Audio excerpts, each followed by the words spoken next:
E aí, pessoal, bom dia, boa tarde, boa noite, no horário que você estiver participando desse podcast, que você seja abençoado, que seja um tempo especial para você.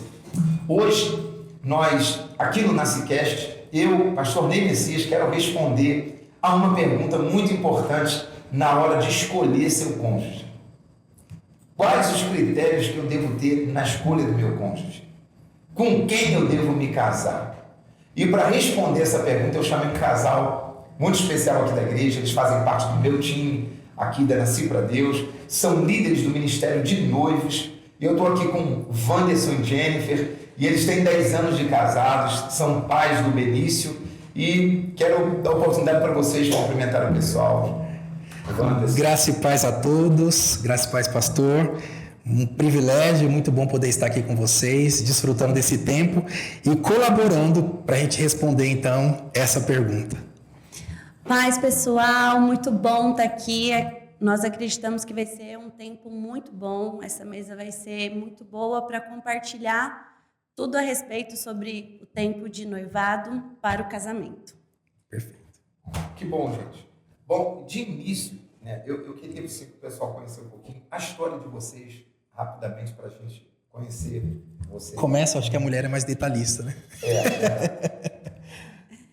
Gente, como o pastor falou, nós estamos casados há 10 anos, mas no total nós vamos para 13 anos de juntos, né? No próximo mês. E tudo começou em 2011, onde eu conheci o Wanderson e ele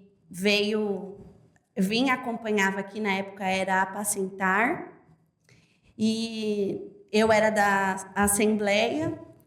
Com mais ou menos um mês que a gente se conheceu, a minha mãe meio que deu um checkmate nele, perguntando quando que ele ia me pedir em namoro, porque eu era uma menina de família, ele tinha que conversar com meu pai. Mas isso a gente nem namorava, nem tocava em assunto de namoro. Só de estar conversando. Só de estar conversando, só de aparecer na frente da casa dela. Exatamente. E também porque ela sabia, antes de eu começar a namorar com o Wanderson, sabe aquela história que a menina faz uma lista, especificando algumas coisas que queria para saber se... identificar o amor da minha vida. Eu fiz isso e eu compartilhava com a minha mãe. Então ela falava: e aí, vocês estão esperando o quê? E deu esse checkmate nele. Ele foi, conversou com meu pai leu o Salmo 119 todo para ele. Difícil foi encarar ele, né? O pessoal falava: olha, o pai dela é muito bravo. E o meu sogro, que eu amo, ele é pastor da Assembleia de Deus e tem aquela postura mais fechada, sabe? Bigodão, terno. E aí eu falei: como é que eu vou chegar, pastor Ney, com luzes para pedir ela em namoro? Mas tomei coragem, porque... Você sabe que eu tenho um amigo, né, e ele falou o seguinte: ele, antes de se converter, o namorado, a filha chegou lá para pedir em namoro, ele colocou um revólver na mesa e falou: você quer o que com a minha filha? Depois ele se converteu. Você, pelo menos, o sogro já era pastor. Pois é. A arma era a Bíblia. Exatamente. E literalmente era a Bíblia. E ele acabou, literalmente, meia hora ali conversando comigo, falando da importância de não pular etapas e etc. E tem muitas coisas que literalmente eu guardei e apliquei. E hoje eu amo ele e ele me ama. Gente, a Jennifer falou, você falou, Jennifer, sobre a lista que você fez. Isso funciona? Qual o conselho que você daria a uma namorada, por exemplo, né? Qual o conselho que vocês dariam a alguém que está começando um namoro, ou pelo menos sentindo já aquela atração pelo outro? O conselho que vocês dariam? A lista funciona? Existe a necessidade da lista? Diz pra gente aí. Olha, pra mim funcionou. Eu tinha tido uma desilusão amorosa, né? Que é normal o jovem passar, né? Aquele primeiro amor, então eu tive uma desilusão. E eu falei assim: nunca mais eu vou me permitir passar por essa situação. E nisso eu fiz uma oração para Deus. Eu falei: Deus, eu quero que o meu futuro namorado e marido tenha essas características. Falei de tudo, de forma de se vestir, de até corte de cabelo, porque eu falei: quando eu olhar, eu vou saber que é o que eu pedi para Deus. E funcionou, porque o Wanderson, ele veio exatamente... Só não especificou que precisava ser bonito. O corte de cabelo que eu falei, então, quando eu vi, eu falei, meu Deus, é isso. E eu já tinha essa consciência que o Wanderson eu ia namorar para casar. Não ia ser um test drive, né? Entendi. Então, agora, isso foi um pedido a Deus ou foi uma lista que você apresentou para Deus? Como é que você... Foi uma lista. Eu escrevi mesmo. Você tinha isso na sua mente? Sim. Na minha consciência, eu quero que atenda esses critérios para ficar dentro do que... Exatamente. Eu não ia ter dúvida, né? Eu ia ver, não ia ter dúvida. E Wanderson, fala um pouquinho para a gente dessa lista. Existe a lista faz bem? Onde é que ela se encaixa para o homem? Bom, como a Jennifer falou, pelo menos para ela funcionou, né? Eu não fiz nenhum tipo de lista. Eu sempre tive uma conduta um pouco mais séria e também sabia que a partir do momento que eu fosse namorar, como eu comecei a namorar com ela, seria com a finalidade de casar. Mas literalmente, eu não fiz lista. O que eu penso sobre a lista? A lista, ela talvez seja importante para a pessoa estabelecer um critério de uma escolha que ela tenha. Por exemplo, a gente às vezes faz uma lista, tem um sonho, a gente escreve lá no papel. Você diz um ponto de partida. Um ponto de partida, não que talvez aquilo vai se realizar, mas um ponto de partida para a pessoa pelo menos estabelecer alguns critérios para que ela possa encontrar na pessoa que ela deseja lá na frente. E essa lista necessariamente não é uma lista estética, é uma lista... No todo. No todo, né? Exatamente. Envolve tudo. Que vai muito além disso. Exatamente. E hoje, com a consciência que nós temos e até aquilo que a gente passa para os casais, essa lista, ela precisa começar principalmente pelo padrão moral, né? A pessoa com quem ela vai se casar para escolher, ela precisa começar por uma conduta moral e aí então depois lá na frente ela vai desencadear na questão estética, porque na realidade a gente acaba também tendo essa inclinação para o lado estético. A gente não pode não pode negar isso, né? É uma realidade. Mas dentro daquilo que hoje a gente acredita, né, Melinda? Eu entendo que precisa começar por esse padrão moral. A pessoa precisa ter caráter, precisa ter uma conduta. O ponto de partida tem que ser esse. Em um relacionamento, né, que está começando, como é que se avalia esse critério moral, esse critério da moralidade? Como é que uma menina, uma mulher, uma moça, um rapaz, como é que isso pode ajudar as pessoas? Né? Como é que faria esse teste da moralidade? Ou não seria um teste, é só observação da moralidade? O que vocês pensam? Bom, pastor, tem uma coisa que a gente sempre costuma dizer, que o próprio padrão do divórcio, ele começa no namoro. Os sintomas, as evidências, ela começa nesse período do namoro. Então, um homem e uma mulher, quando eles começam a ter esse relacionamento, e o homem, quando ele começa a ter um pouco mais, ele começa a apresentar essa inclinação um pouco mais para sua carnalidade, deixando um pouco de lado mais suas responsabilidades e agindo mais pelas suas vontades, eu acredito que aí já começa, a mulher, ela precisa começar a já perceber tudo isso. E da mesma maneira o homem, né? A mulher, quando ela começa um pouco mais de defraudação, querer expor um pouco mais aquilo que deveria, eu acredito que nesse momento, esses critérios, né, da moralidade, eles já começam a ser revelados, justamente nesse período, nessa fase. Sim. E como nós estamos falando para jovens cristãos, eu acredito que uma jovem, ela começou a se sentir atraída, né, por um jovem ali. Ela tem que ver como que é esse jovem na igreja. Ele já serve? Ele é um rapaz já que se submete a uma liderança, é um homem de oração. Então, a partir daí, antes de começar a se relacionar, se ela se sentiu atraída por ele, ela já começa a identificar se ele vai ser um homem de Deus ou ela também uma mulher de Deus, porque quando ele já se relaciona, envolve a paixão. E a gente sabe que a paixão ela é uma demência temporária. A pessoa fica surda, cega e muda. Então, me senti atraída por um jovem, me senti atraída por uma jovem. Contexto cristão. Como que ele é ali, vai, no igual ali? Ele serve, ele não serve, ele obedece à liderança, ela obedece à liderança. É uma pessoa responsável, comprometida. Se tem os pais, isso começa em casa, né? Você começa pelos pais, dentro desse contexto familiar. Isso vai dizer muito a respeito dessa pessoa, né? Os valores, né? Como é que ela lida com toda... É olhar tudo ao redor antes de se deixar ser consumido, né? Pela paixão, né? Que você fez uma observação interessante. a respeito da demência da paixão, né? Esse período do amor eros, Sim. é que a pessoa fica cega, como você falou, cega, surda, e não ouve a ninguém, não vê o que precisa ser visto. Sim. Né? E isso é muito interessante e, de certa forma, precisa ser dito. Sim. É muito importante isso aí. Agora me diz uma coisa, gente. Paixão, espiritualidade, como é que a gente pode ajudar as pessoas nesse aspecto? Aonde que deve ser o equilíbrio de um casal que está enamorado? Vamos para esse tempo assim de namoro. Onde é o equilíbrio? Porque a gente sabe que, de repente, um casal de namorados que está vendo isso aqui, ou o namorado que está vendo, ele está dizendo, tudo é muito espiritual, é muito fora da nossa realidade, né? Então, ele acaba até, não vou nem ver isso aqui, que eu estou muito longe disso. Não é essa a ideia, não.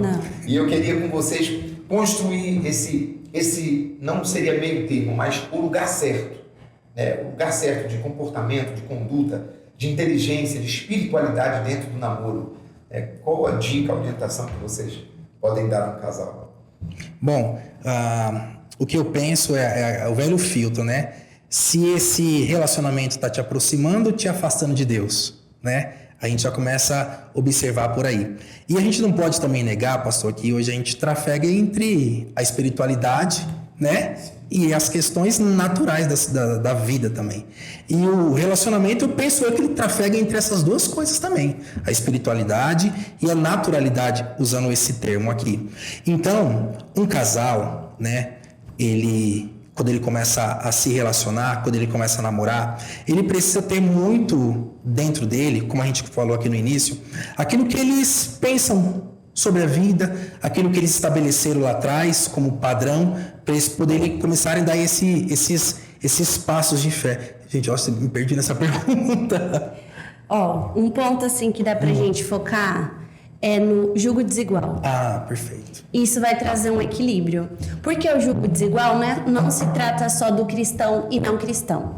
O julgo desigual é sobre o que o meu futuro marido ou minha futura esposa pensa sobre política. Sim, muito interessante. O que ele pensa sobre Deus, sobre família, o que ela pensa sobre submissão, né? Então, com a gente entendendo o julgo desigual da forma certa, a gente não vai puxar nem tanto só para o espiritual, mas a gente traz o equilíbrio, o âmbito natural e o espiritual. Perfeito.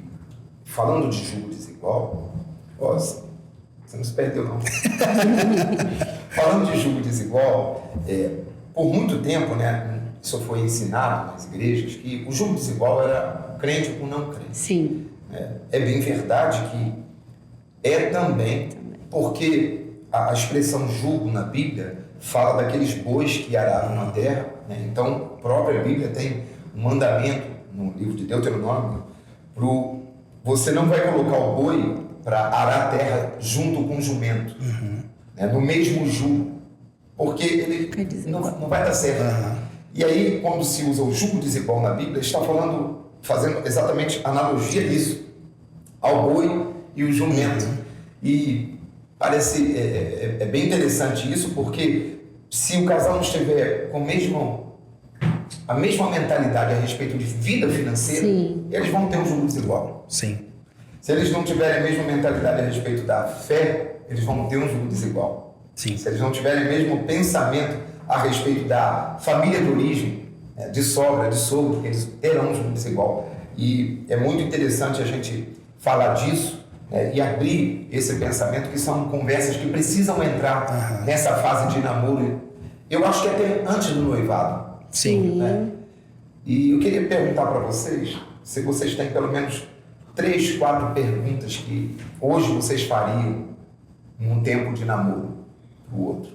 Dá para bolar? Dá para bolar. Acho que a primeira, dentro disso que você está falando, é o Deus a quem a pessoa serve, né? Tem duas decisões que são as maiores decisões da vida que a pessoa pode tomar. A primeira delas é de aceitar Jesus como seu Salvador. A escolha do Deus a quem ela vai servir. Isso aqui é a maior decisão que a pessoa pode tomar na vida.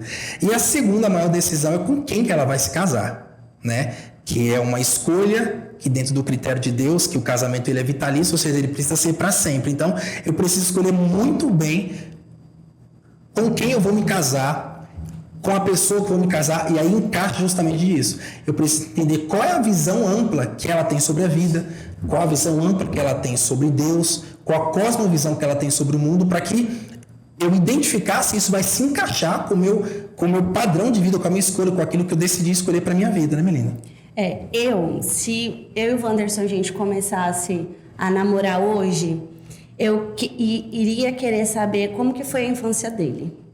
Se ele teve algum trauma, porque isso foi um ponto onde gerou uma dificuldade no nosso casamento. Sim. Eu tive um trauma de infância e não sabia, né, que eu presenciei os meus pais tendo relação sexual, mas involuntariamente, por estar no mesmo ambiente. E isso eu sofri um abuso e eu não sabia.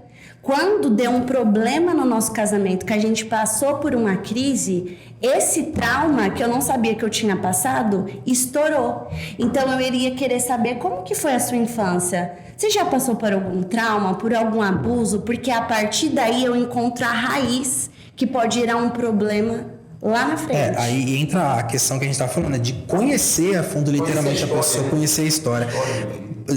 David Harney, pastor, tem um livro escrito assim, Quando os Pecadores Dizem Sim. Ele fala a respeito do casamento. E ele trabalha justamente essa ideia. Ele diz assim, o casamento ele é muito bom, porque foi Deus quem criou. Porém, ele vai ser difícil porque são dois pecadores dizendo sim. E dentro disso, o que acontece? Cada um tem sua história de vida, como ela propôs aqui. Cada um tem sua história de vida. E dentro dessa história de vida tem traumas, tem abusos, tem alegria, sim, tem felicidade. Tem tudo aquilo que foi construído dentro do ambiente familiar. Mas, ao mesmo tempo, são dois pecadores. Agora, você imagina, cada um pegando isso e juntando dentro do casamento. Então, vai ser literalmente difícil se você não identificar isso antes. Se você não compartilhar da história de vida antes de você se casar. E tem pessoas que podem pensar assim, mas isso foi há muito tempo, foi na infância, na adolescência. E o que isso eu tenho que falar para ele? Lá na frente eles vão ser um. Então isso tem que ser compartilhado, porque é algo que pode ser evitado, como se a gente estivesse ouvindo esse podcast antes de casar e se eu soubesse que o que eu passei lá atrás poderia trazer um problema no meu casamento, a gente tinha resolvido antes de se casar. Até para pedir ajuda a um profissional. Também. Exato. E o que é importante, né, para quem está passando por esse período de noivado. Os casais, pastor, eles conversam sobre tantas coisas. Eles conversam sobre o apartamento que vão comprar, a festa do casamento. Eles conversam sobre o carro que eles querem ter lá na frente. Tantas coisas eles conversam e eles acabam esquecendo de conversar sobre aquilo que de fato importa. Sim. Né? Como ela disse, como é que foi a história de vida da pessoa? Porque isso vai dizer muito a respeito da pessoa, né? A gente costuma pensar que o casamento dos nossos pais, eles são um laboratório e acabam gerando a gente, e a gente é o resultado de tudo isso. Nós vamos repetindo isso. Então, como a Jennifer pontuou, se eu identifico isso antes, se eu converso sobre isso antes, literalmente a gente vai evitar muito problema lá na frente. Aí entra aquilo que eu aprendi com você. O noivado não é o momento de tirar as roupas, mas é o momento de tirar as máscaras. E tirar as máscaras, literalmente, é você expor a tua verdade, a tua história de vida, para que o outro decida se quer casar com isso ou não. Muito importante. E interessante isso, porque a gente está falando de preparação para casamento, que é noivado, é o namoro, e muita gente se perde, como você colocou aí, Wanderson, muita gente se perde porque fala do casamento, fala de todos os detalhes daquele grande dia, mas esquece de se preparar, de conversar, conversas difíceis, inclusive, como a Jennifer falou aqui, sobre a história de vida, deixamos de conversar conversas difíceis a respeito que vão balizar, que vão pavimentar a nossa construção de vida no futuro. Sim. Quando vocês falavam, eu me lembrei de um casal que eu atendi, uns 5 anos de casados, e a crise deles, uma das crises deles era o seguinte, ele queria ter 4 filhos, e eu perguntei para ela, e você, quantos filhos você quer ter? Ela falou, nenhum. Mas eles já tinham 5 anos de casados, estavam vivendo uma crise no casamento, e uma das questões era essa de filho. Agora veja, aonde que houve a falha? Na comunicação lá atrás. Perfeito. E no final a gente vai deixar umas perguntas aqui chaves para você fazer e se preparar, porque a gente pensa que conversou de tudo e não conversou de nada, não conversou sobre a vida, né? Exatamente. Sobre a história de vida, como a Jennifer colocou aqui. Então, Perfeito. Agora, vamos falar um pouquinho do sentimento, né, que eu acho que é uma coisa que segura muita gente, é a questão do amor que está dentro daquele relacionamento, dentro daquela relação. E amor, estamos falando aqui de pessoas sinceras, que se amam, que querem fazer as coisas certas, mas descobre que os valores do outro são completamente diferentes. Como fazer para resolver uma questão dessa? Por exemplo, ela está apaixonada, ama, e ele é um baita de um mentiroso. Ela já pegou várias mentiras. E isso acontece. Tem gente vendo a gente e sabe do que estamos falando. Sim. Qual o caminho que a pessoa tem para sair de uma dessa? Quer começar falando? Primeiro tem que resolver, porque a gente sabe que o que não resolve vai carregar. Perfeito. E uma coisa é fato, se durante o período do namoro já está tendo dificuldade do noivado, quando casar só vai piorar. Se essa pessoa ela já descobriu que ela tem esse hábito da mentira, se isso não ser consertado, mudado nesse período, quando casar, as mentiras só vão piorar. Não vai mudar. E mulher e homem, tira dessa cabeça que quando casar muda. E se não mudar? Pois é. Então é isso que tem que ter em mente. E se não mudar? Ah, mas Deus não coloca na conta de Deus. Fizeram essa pergunta no gabinete. A noiva chegou e falou: pastor, meu noivo é um pouco bravo. Será que Deus pode mudar isso? Muita gente casa com essa ideia. Sim. Não, Deus vai mudar, a pessoa vai mudar. Ou até na presunção, eu vou colocar no eixo. Quando casar, eu mudo a pessoa. Isso é muito perigoso. E uma verdade, pastor, é que esse período, literalmente o período se identificou isso de romper. Sim, porque fala disso. até uma visão que a gente tem, que é uma visão da Nasci para Deus, que a gente não trabalha para solucionar ou consertar namoro noivado. Não, casamento sim, casou, vai ter que consertar. Agora, a gente luta até o fim, até as últimas consequências. Agora, namoro e noivado, não. Por isso que literalmente essa fase de observação, desvio de caráter, não espere para ver. Termina com isso. Que é melhor chorar 3 meses? Perfeito. 30 anos. Exatamente. E é literalmente isso que a gente fala. Então, mulher, deixe de lado os sentimentos, como o pastor colocou, e haja mais pela racionalidade, né? Seja mais racional, porque isso é uma escolha racional, pastor, né? Tem a implicação dos sentimentos, porque estão aflorados nesse período, mas a decisão ela precisa ser muito racional. Então, deixa um pouco de lado as emoções e rompe com isso. Esse é o momento para isso. Exatamente. E o rompimento, a gente pensa assim que é uma destruição, não, mas é às vezes um livramento. Não significa também que aquela pessoa pode não mudar, mas às vezes o rompimento se faz necessário até que para que o outro, com a dor da perda, ele caia em si e pode haver realmente uma mudança sincera. Vocês não sei se já leram sobre o pêndulo de Schopenhauer. É quando ele fala sobre o desejo e o tédio. É como o pêndulo do relógio, que ele fica naqueles dois extremos entre o desejo e o tédio. Então, a pessoa deseja tanto e sofre para alcançar aquilo que deseja, ela tem a dor para alcançar aquilo que tanto desejou. E quando alcança, ela já não valoriza mais e aí torna a perder. E vai para o outro extremo. Exatamente, vai para o outro extremo. Então, o desejo e o tédio. E muita gente perde coisas por causa do desejo conquistado, não valorizou, aí entra num tédio e ela perde coisas porque não valorizou. E às vezes essa dor da perda para o outro é também um remédio que pode curar um relacionamento. Perfeito. Se não houver um freio, o que vocês pensam disso? Pensa a mesma coisa e faço até um adendo nisso, né? Esses momentos de dor e de crise, trazendo isso, eles fazem a gente amadurecer. Quantas pessoas elas acabam rompendo, né, nessa fase aí, e elas passam a ficar mais maduras e serem mais criteriosas até para a escolha lá na frente da pessoa com quem ela vai se relacionar. Então, nesse momento, a gente entende uma coisa, que a crise, ela te faz passar por duas coisas. Você sai mais duro ou mais maduro. Então, depois de um término como esse, ou você vai sair mais duro, ou você vai sair mais maduro. E a nossa oração é para que essas pessoas saiam maduras após isso, né? Após essa escolha errônea que elas podem terem feito. Sim. Nós sabemos que essa fase do namoro e do noivado é uma fase onde o casal ele vive totalmente pelo seu emocional.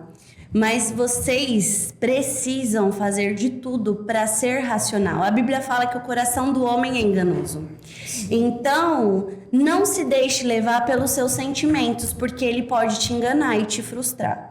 Peça para Deus e para o Espírito Santo te ajudar a ser racional. E às vezes está tão na tua cara, assim, tá tão na sua frente, e não só a pessoa enxerga, porque geralmente quando o outro dá sinais negativos, quem tá em volta, que é o que falam, né? Quem tá de fora vê melhor quem tá dentro. Sim. Sempre fala, mas fulano, olha, presta atenção, ele é assim, ou ela é assim. Então comece a dar ouvido, e principalmente os pais, pastores. Nessa época, os pais, eles sempre vão ser o alerta, vai falar, olha, porque um pai, uma mãe quer o melhor para o seu filho. Então, se ele tá te orientando para você se atentar, ou essa pessoa não é para você, se atente. Uma vez, um casal no curso de noivos, eles fazendo, já estava próximo de finalizar o curso, faltava um mês para eles se casarem. Com tudo pago. Com tudo pago. Casamento, casa alugada, tudo certinho. Começou a ter conflitos, né? Durante o curso, pediu para conversar com a gente.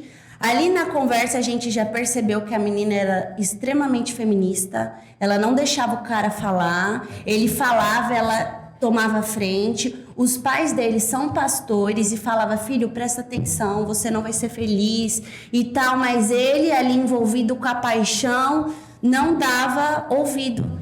E ele pegou, o Wanderson falou assim... Percebeu que a conversa não ia fluir por conta dela, que ela não ia deixar. E o Wanderson falou, deixa eu conversar com você, só um papo nosso. E aí eu fui conversar tete a tete com ele, né? De homem para homem. De homem para homem. De homem para homem. E na realidade tinha sido a segunda vez que a gente estava conversando com esse casal. E a primeira vez a gente identificou essa dificuldade. E ele havia dito o seguinte, olha, eu já briguei com a minha família toda. Por conta desse relacionamento. Ele pontuou Ela isso. queria que ele ficasse contra os pais e a favor dela. E aí, ou seja, a gente de fora, sem estar com as emoções, sem estar envolvido sentimentalmente, a gente percebe muita coisa. E aí, a sugestão que eu dei a ele, a decisão, quem toma é a pessoa, pastor. Isso é importante sempre falar. Sim. A gente orienta, mas a decisão quem toma é a pessoa. E a pergunta que ele fez para mim, Wanderson, se fosse você se casaria com essa pessoa? Eu falei, bom... Tudo que você... Era tudo que eu queria. Exato. De 1 milhão. A pergunta de 1 milhão. E eu aproveitei aquela situação, falei, amigo, não.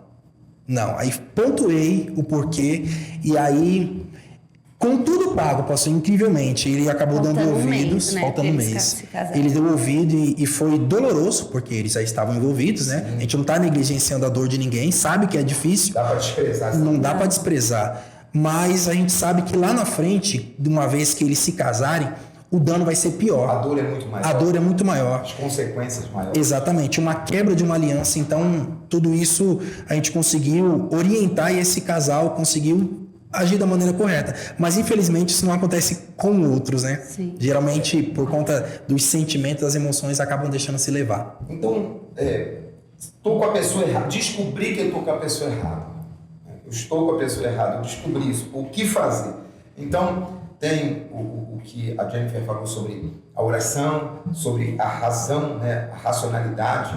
E tem uma coisa que também vocês pontuaram dessa experiência que vocês viveram com esse casal, que é pedir ajuda. Né? Sim. Tem pessoas que estão, eu percebo, pessoas que estão em um relacionamento tóxico, mas não pede ajuda, talvez por vergonha, ou talvez porque não quer se expor. Mas é muito importante pedir ajuda, porque tem coisas que a pessoa não resolve sozinha. Não. Ela precisa Não de tem alguém de força. carne e osso. E o Espírito Santo vai trabalhar justamente nessa confissão, como diz a palavra, confessar as vossas culpas uns aos outros para que sejais curados. Sim. A pessoa está num relacionamento que ela precisa de ajuda, ela precisa de expor algumas situações internas, e se ela não tiver ajuda de um terceiro, de alguém de fora, sozinho, a maioria das vezes as pessoas não saem. Não sai. E é importante, como a Jennifer até pontuou, literalmente, pastor, quando os pais eles acabam tendo essa coerência, a gente precisa ouvir os pais, né? Porque eles conseguem enxergar aquilo que nós não enxergamos. Quem tem pai em vida, né? E quem não tem, a igreja acaba fazendo esse papel, os pastores, os líderes acabam trazendo esse tipo de proteção, né, para a vida do casal. O pastor Cote, ele diz uma coisa interessante, ele diz que um casal, existem 3 tipos de bênção que o casal não pode deixar de ter. Que são, primeiro, a bênção dos pais, a bênção da igreja e a bênção civil. Então, a base, ela começa pela bênção dos pais. Então, estar atento àquilo que os pais dizem é de extrema importância. Como eu disse, quando eu fui pedir a Jennifer em namoro, os conselhos que o meu sogro me deram lá atrás, foi literalmente a gente colocou em prática, né, Jennifer? Sim. E isso acabou dando uma base de sustentação para o nosso relacionamento e lá na frente para o nosso casamento. É impressionante como os princípios de Deus, Sim. Seguir essa bênção tríplice, isso faz toda a diferença Sim. na vida de um casal. Gente, pensamentos errados a respeito do casamento, né, na fase de noivado, eles existem. Um deles é essa coisa, eu sei que essa pessoa é errada para mim, ou seja, não é a pessoa certa para mim, mas eu estou apaixonada, ou eu estou apaixonado. Nós falamos de como resolver isso, pedir ajuda. Um outro pensamento que eu acho que é errado também é o mito da pessoa pensar que Deus vai mudar o outro. Pois é. Deus pode mudar? Pode, mas se ele quer mudar, já é outra coisa. Exato. Se o outro vai permitir, também é outra coisa. Sim. Eu não gosto desse jeito dela, mas eu vou casar com ela mesmo assim. Eu não gosto desse jeito dele, mas o tempo vai passando, eu vou conseguir ser feliz assim. Isso também é um mito. Aquele outro mito que tem é quando a pessoa diz assim, não importa a vida que eu tenho, o importante é estar do seu lado. Com você eu como arroz e uva a vida toda. Literalmente mito. Literalmente. O Amoreros diz isso. Um outro mito, pastor, que a gente já chegou até falar isso, mas hoje a gente tem um outro entendimento sobre que eu vou casar para fazer o Wanderson feliz. Verdade. Se a pessoa ela não está bem resolvida na sua individualidade, se ela não é feliz na sua individualidade, o outro não vai ser capaz de fazer ela feliz. Pontuar isso aí é muito interessante, que por muito tempo até nós, em algum tempo eu ouvi isso, reproduzi isso, mas faz todo sentido o que vocês estão falando, porque muita gente tem uma vida infeliz sozinho e põe no outro a expectativa de que o outro ou faça feliz, ou que ele faça com que ela se torne feliz, ou tem a presunção de uma entrega total de fazer o outro feliz, né? Eu acho que isso aí é uma coisa que precisa ser pontuada. E a verdade é que ser humano nenhum tem a capacidade de suprir a ausência do outro. A falta que o outro tem, o vazio que o outro tem, a não ser o próprio Deus, o Espírito Santo. Precisa ser resolvido. E aí entra um ponto importante, né? Que a pessoa, antes de começar a se relacionar, ela precisa estar resolvida consigo mesma. Né? Ela precisa estar totalmente resolvida consigo mesma. Porque se a pessoa ela não consegue ser um bom ímpar, ela não vai conseguir ser um bom par. Isso aí é um fato. Então, não tem como fugir. Primeiro, precisa estar resolvida consigo mesmo. Já diz o Cláudio Duarte, né, que Deus olhou lá de cima, viu e falou, pô, Adão tá muito feliz assim. Eu vou mandar um casamento para ele. Essa é muito interessante, tem muita verdade. Isso no sentido do desafio que é a vida dois. Sim. Eu me lembro que quando casei, eu venho de uma família de 11 irmãos. Andréia, família pequena. Andréia vem de uma família que ela era a filha caçula, adotiva, e a próxima irmã vinha 19 anos depois. Nossa. Então, ela foi criada num lar só para ela. A gente lá em casa dividia até toalha, escova de dente, não tinha problema. Né? Então, os aglutinados. Os aglutinados, os dispersos, né? E é um desafio a vida dois. Então, a gente está falando hoje justamente dessa preparação para a vida de hoje e daquilo que pode ser consertado, né? De que o casal pode se precaver. Perfeito. Fazendo as perguntas certas, né? Eu acho que uma pergunta importantíssima que todo noivo deve se fazer é o seguinte: se esse jeito dela ou esse jeito dele, esse jeito que ele tem, que ela tem, será que eu dou conta de ser feliz com isso? Eu consigo viver quantos anos da minha vida com esse jeito? E como a Jennifer falou no início, o que é ruim no namoro, no casamento tende a piorar por causa da intimidade. Sim. Né? O que é bom tende a melhorar. Agora, isso que é ruim, isso que é um desconforto, será que eu consigo conviver com isso? Eu vou dar conta de ser feliz com isso? Eu acho que essa é uma pergunta muito importante de se fazer. Quais seriam outras perguntas que um casal deveria se fazer? Fazer um para o outro ou fazer a si mesmo? Uma pessoa deveria fazer a si mesmo antes do dia do sim. Sim. Bom, eu vou falar para os homens. Então, eu vou falar para os homens. A pergunta que você deve se fazer, né? Se você literalmente hoje tem a capacidade de assumir um compromisso tão grande quanto o do casamento. Nós estamos falando sobre noivado, e já estamos, vamos dizer que nós estamos nessa etapa, pastor, né? Já passou pelo namoro, né? Que você filtrou bem ali, agora está no noivado, essa fase de preparação final ali, caminhando para o casamento. Então, a pergunta que você deve se fazer, homem, é literalmente se você hoje já está maduro para poder assumir um compromisso tão grande quanto é um casamento e uma família. A base para isso é quando a gente olha para o próprio livro de Gênesis, lá no começo, antes de Deus dar uma esposa a Adão, Deus deu trabalho, Deus deu responsabilidade para esse homem, né? Deu tarefas. Exatamente. A tarefa era justamente essa, era cuidar do jardim. Então, depois que Deus deu essa tarefa, Deus deu maturidade, trabalhou esse homem, então Deus forma uma mulher. Então, o critério, aquilo que você precisa identificar, é literalmente hoje você está maduro. E um filtro para isso, pastor, próprio Gênesis 2:24, quando Deus diz: deixará o homem o seu pai e a sua mãe. A primeira lei do casamento é a lei da emancipação. E esse deixar, ele implica em 3 coisas. É um deixar geográfico, um deixar financeiro e um deixar emocional. Cortar o cordão. Deixar geograficamente, ou seja, hoje, homem, você tem capacidade de sair da sua família de origem, da sua casa, para poder ir para um outro local, para poder assumir uma família. E segundo, hoje você ainda depende financeiramente dos seus pais. Receber ajuda dos pais é uma coisa, agora depender é outra. Ser ajudado. E você precisa cortar esse cordão umbilical, né? Com a família de origem. Você não pode ser aquele cara que ainda depende da mãe, está muito ligado com a mãe, com o pai. Você precisa estar emancipado nessas áreas para você iniciar um relacionamento ou para você dar esse passo tão importante para o casamento. Penso que o homem precisa identificar isso, pastor. Além do homem se fazer essa pergunta, mulher, você também já pode pegar tudo isso que o Wanderson falou e você perguntar para ele também. Se ele não está se fazendo essa pergunta, faz você para ele.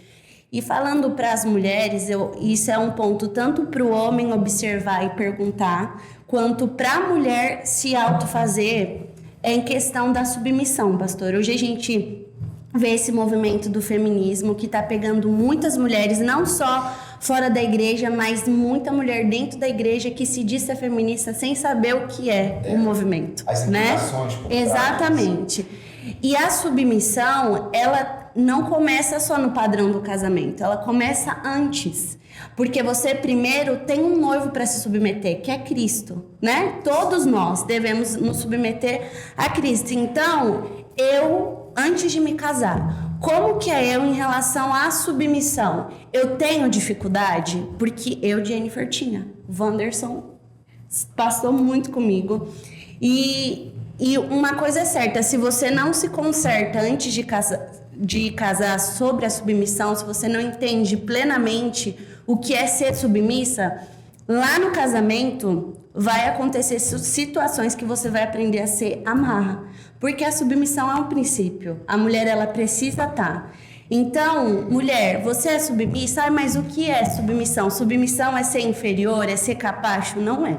Submissão é você entender a missão do seu futuro marido. Se você acha que você consegue se submeter, tá junto com ele nisso, se casa. Agora, se você viu que a missão dele, o que Deus tem para ele, não é isso, então cai fora, né? E isso se encaixa dentro da escolha antes, né, professor, que a gente falou, do propósito de vida. Sim, ali. Precisa se encaixar para que isso acabe, o quebra-cabeça acabe se encaixando ali. Quando uma mulher, ela age em submissão, ela tá sob tutela de Satanás, porque ele foi um submisso.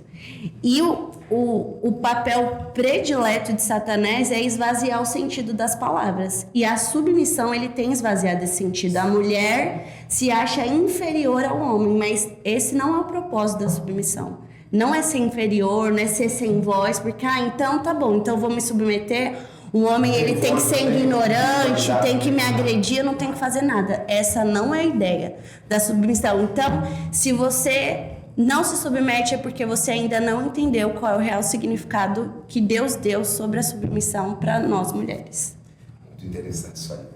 Agora, gente, a gente está falando de tanta coisa que acontece nos relacionamentos, de tantos pontos negativos, né? Eu quero deixar uma fala aqui. Não espere o perfeito. Perfeito. Sim. Não espere o perfeito. Exato. É o que eu digo nos meus gabinetes quando atendo algum noivo. Não espere o perfeito.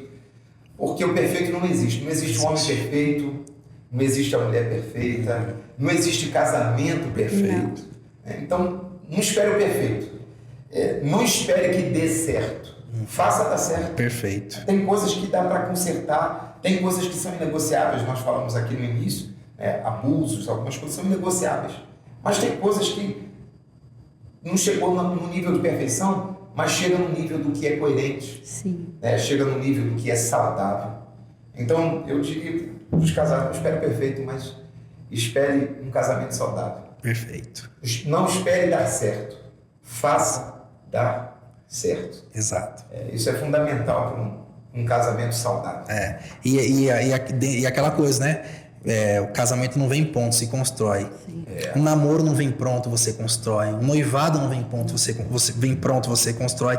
Então, a nossa vida ela é caminhando rumo a essa construção. Cada dia colocando um tijolinho, né, pastor? Dando passos de fé, dando passos ali para que as coisas vão acontecendo. Nada vai vir pronto, né? Tem construção, tem reforma. Exatamente. Por isso é eterno, né? Em casa mesmo.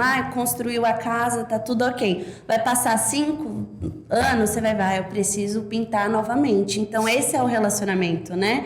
Eu lembro que o senhor e a pastora Andréa trouxe uma ministração uma vez para os casais falando sobre contratos, né? Que sempre tá ali atualizando tudo, então já começa isso nesse período do noivado, né? Então, não é perfeito, mas se os dois têm o mesmo princípio, a mesma visão ali, o restante vocês vão conversando, a conversa é principal, é onde ajusta, isso não tá legal, olha, eu não gosto disso, é pontuar, é falar, porque como a gente fala, né, não interprete, pergunte. Então, se você acha que não tá legal, não fica só imaginando, interpretando, vai lá e fala, é importante expor, porque às vezes o outro tá errando sem ter a consciência que está errando. Quando a gente fala, se fizer novamente, já tem a consciência que está errando. Aí você vai... Ou ele está provocando, aí eu não sei, né? Porque ele já sabe que está errado. Então, é conversar e se alinhando, se ajustando. E não espere perfeição, pastor. E outra coisa também, não existe casamento por compatibilidade, né? Que os jovens, eles pensam, não, precisa encontrar...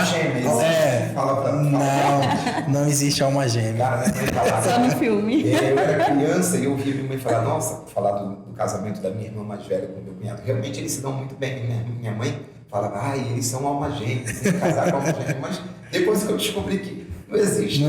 Não existe. E o padrão para um namoro cristão é namorar por propósito. Né? E tem aquela frase que acaba num clichê, mas que é uma verdade, que Deus não une pessoas, Ele une propósitos.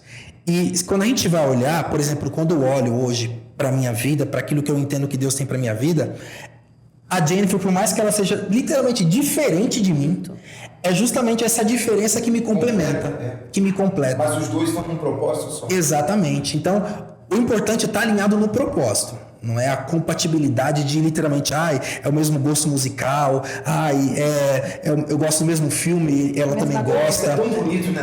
No início do Natal. Gente, isso é tudo. Isso é bonito só em filme, só em conto de fada, porque ia ser muito chato os dois igual. Imagina. Mas no namoro, muita gente, né? Ele gosta de verde, já é de Deus. O meu casamento é de Deus porque ele gosta de ouvir essa música, eu também gosto desse tipo. É de Deus. Tudo confirma. Sim. Não, mas e as coisas que não confirmam? Exato. Então, é interessante essa questão da compatibilidade. Sim. E tem muitas pessoas que eu vejo que põem tudo na conta do amor. Eu acho que muita gente erra aí. Eu amo, então isso é o suficiente. O amor não é suficiente, a gente sabe. Não. Tem gente que se separa se amando. Sim. Tem gente que se separa e se amando, perdeu a admiração, perdeu a vontade de ficar perto, mas porque colocou tudo na conta do amor e na conta de um documento de cartório. Sim. E esqueceu de fazer essa construção que ainda há pouco vocês falaram, de tijolo por tijolo, contrato, diálogo, conversas difíceis. Sim. E a pessoa precisa identificar muito bem justamente isso. Por quê? Porque quando a pessoa se casa dentro do casamento, como o senhor disse, pastor, o amor, somente o amor não basta. Não basta. Somente o amor não basta. O escritor aos Hebreus, no capítulo 13, versículo 4, ele vai dizer: digno de honra dentre todos seja o matrimônio. Ou seja, ele coloca o casamento num lugar de dignidade. Então, o que eu faço, pastor? O que eu sugiro para quem vai se casar? Você precisa ter a consciência de que a partir do momento que você se casou, existem leis que regem o casamento. Então, quando você se casa, você não passa mais a fazer aquilo que você quer. Eu passo a fazer aquilo que Deus quer, aquilo que a palavra estabeleceu. Eu acredito que a submissão para o homem é isso também, né? Os dois submissos Exatamente. Ao mandamento. Então, quando o escritor diz isso, digno de honra seja o matrimônio, então, quando eu me caso, eu preciso trabalhar para fazer o casamento digno de honra. E aí, a mesma coisa que eu sempre falo para a Jennifer, e essa é uma questão que é uma construção antes, pastor. Tudo que a gente está falando aqui é uma preparação. Isso se constrói antes.